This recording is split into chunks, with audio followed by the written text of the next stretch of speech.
Welcome to Soaring the Sky, a glider pilot's podcast. Hello, my name is Chuck. This is episode 28. This episode is brought to you by Arizona Soaring Incorporated, the nation's largest provider of professional glider training. Since 1969, they provided training from initial private through CFI glider and entry level through advanced aerobatics. Open year-round, 7 days a week. More information is available at azsoaring.com. On today's podcast, we hit the road for Fairfield, Pennsylvania, for Mid Atlantic Soaring's first ever open house and introduction to soaring. They're introducing their community and surrounding areas to the joy of soaring, what we love about soaring, and my favorite, glider flights. Of course, they were giving glider flights throughout the day. We talked to some people that took those flights and very much enjoyed them, of course. We also talked to one of the pilots that was working hard that day, and a student pilot. We stopped and talked to him. All that right here on Soaring the Sky. Amy, how are you doing today? Wonderful. Doing really well. So now, have you flown in anything else before? No, nothing. So this is like your first? My very first. Wow. So what was it like taking off? Oh, it was amazing. We took off before the plane, and it just... you lose your gut, and it's just amazing. The view, it's just so beautiful. Nothing like it in the world, is it? Nothing. So how was the actual flight? So you went up and you released. How was that? Oh, when it released, it gave you a little jerk at first, but every time you go over the trees, you just little whoop-de-woos is what I call them. And, oh man, it was so much fun. I got to see so much. I got to see the high school. I got to see Ski Liberty. It's just beautiful up there. And nothing like it. Everything gets quiet and you can talk just kind of like we're talking now. Yep. Well, thanks, Amy. I greatly appreciate you stopping in and checking with us and telling us about your flight. You're welcome. Thank you. Rich Mateus is with me. Rich is a glider instructor. How are you doing today, Rich? I'm doing great. Having a good time. You're very busy today. Very busy. You guys are having an open house, right? Yes, we're having an open house. It's a great day. The weather's fantastic. It's just a lot of fun. Yeah, I've talked to a lot of happy people with smiles on their faces after they get done flying. Yeah.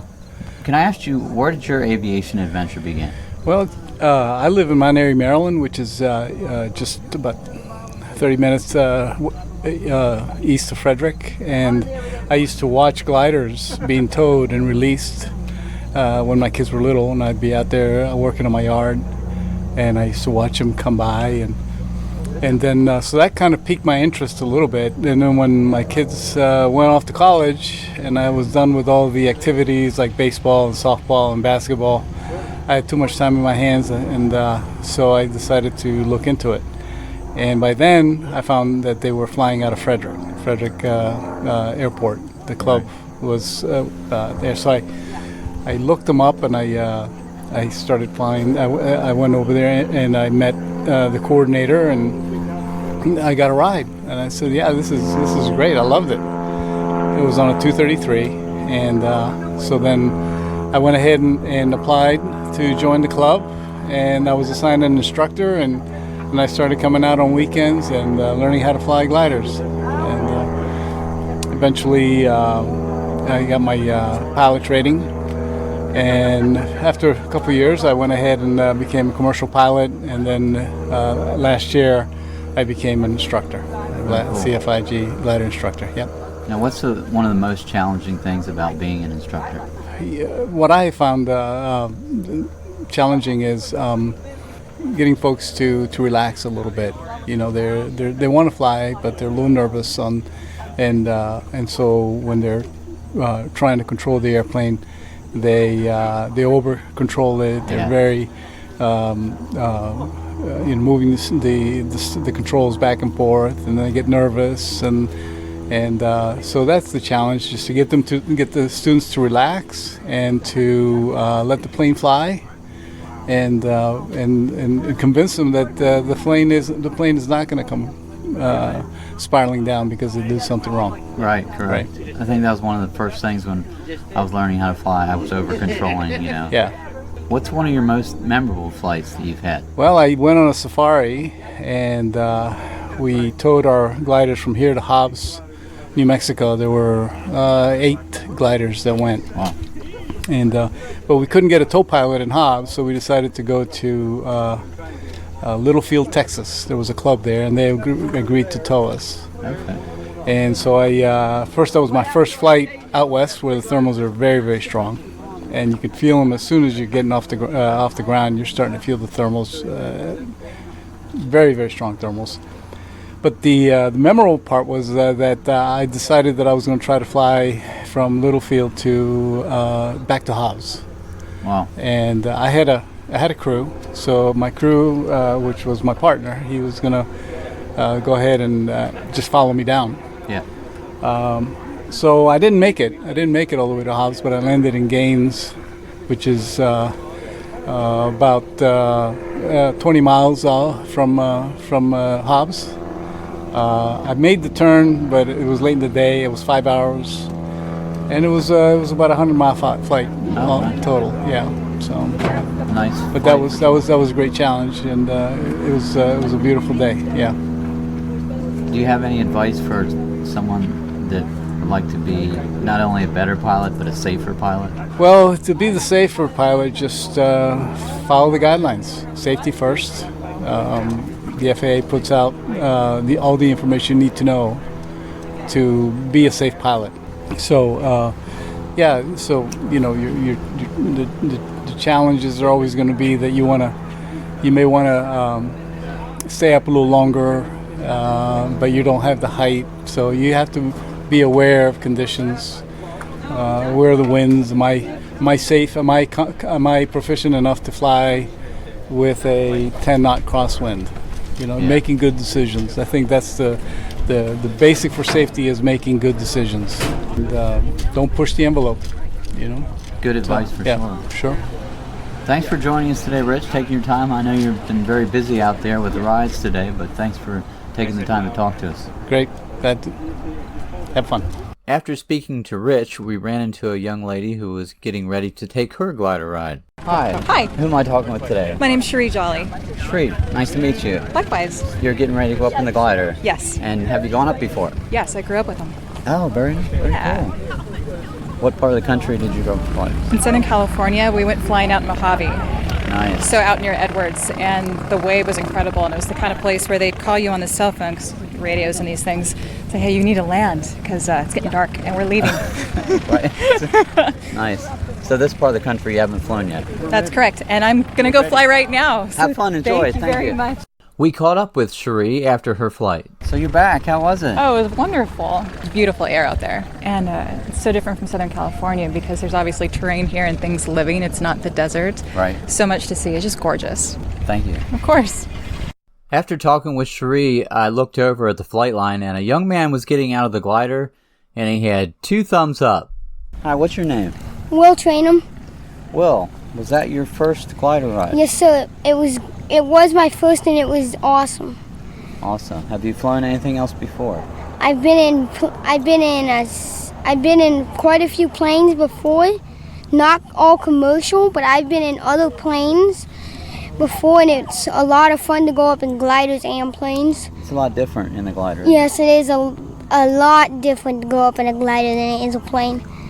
It was quiet. How'd you like Yeah, it was nice. It was nice compared to some planes I've been up in. It's nice to just not hear anything and just go up and see what it's like to be in the air with no engine. It's just a lot of fun overall. Very peaceful flight.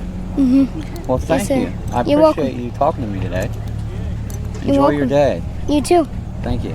It takes a lot of work to get everything done at a glider port, and there on the flight line, as many of them were working, one guy took a break, and I stopped and talked to him a little bit as student pilot. Talking to Larry, he's a student here. Larry, how you doing? Doing all right. Doing great. So you started when? When did you start doing this? I started training in January. That was when I think it was January, maybe 2nd, 3rd, 4th. Probably the first weekend in January was my first lesson. And so far, you're loving it. Yeah. Like I said, I consider myself lucky to have taken up soaring as my way to get my license. I feel like of all the ways to learn to fly, it's got its own sort of art to it. And I think in terms of building airmanship, I think soaring's a great way to learn. Yeah, definitely. I think it's the best way to start flying. Yeah, very very affordable, very approachable.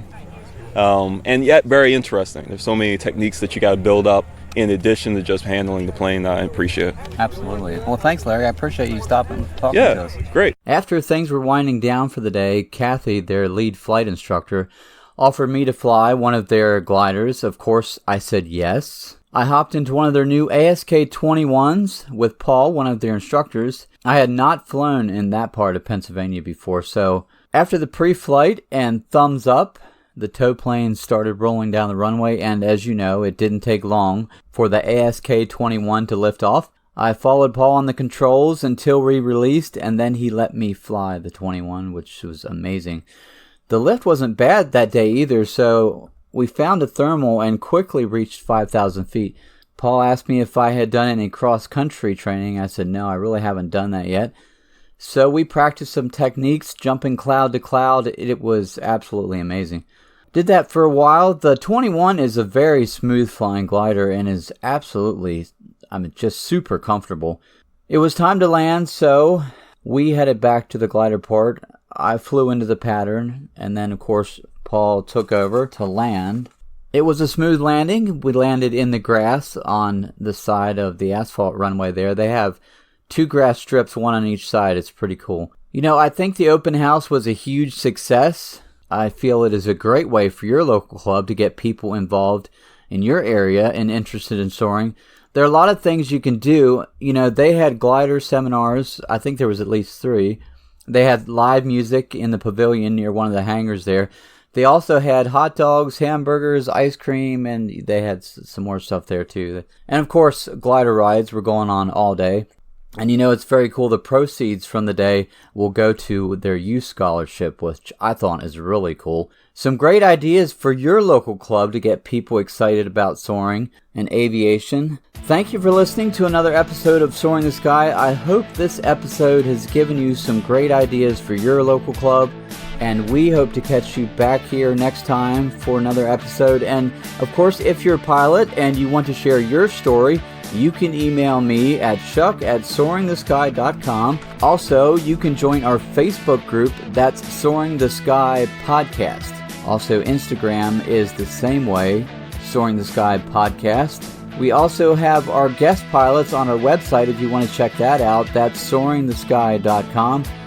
And if you want more info, of course, about soaring, you can always go to the ssa.org. Lots of great information about soaring, and you can even find your local glider port by going on that website and checking that out. And you can find your first glider ride. They also sell glider rides on there to, I think, pretty much any glider port in the country. We hope to catch you back right here for another great guest and maybe even a road trip. You never know when that's coming up. Right here on Soaring the Sky.